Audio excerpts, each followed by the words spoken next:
بسم اللہ الرحمن الرحیم۔ السلام علیکم ورحمۃ اللہ وبرکاتہ۔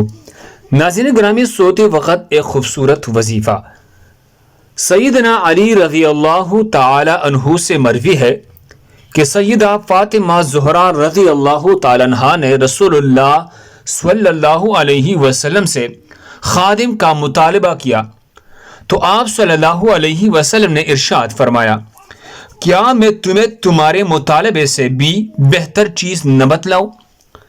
جب سونے لگو تو سبحان اللہ 33 مرتبہ، الحمدللہ 33 مرتبہ، اللہ اکبر 34 مرتبہ کہو۔ اس پر حضرت علی رضی اللہ تعالیٰ عنہ نے کہا کہ میں نے اس دن سے کسی بھی رات کو انہیں ترک نہیں کیا۔ آپ صلی اللہ علیہ وسلم سے پوچھا گیا، کیا صفین کی رات بھی؟ تو علی رضی اللہ تعالیٰ عنہ نے جواب دیا، صفین کی رات بھی میں نے انہیں نہیں چھوڑا۔ صحیح بخاری حدیث نمبر 5362۔ اللہ ہم سب کو اس پر عمل کرنے کی توفیق عطا فرمائے۔ دوسرے مسلمانوں کے فائدے کے لیے آگے ضرور شیئر کریں۔ مزید خوبصورت دعاؤں کے لیے ہمارے چینل کو سبسکرائب کریں۔ جزاکم اللہ خیر۔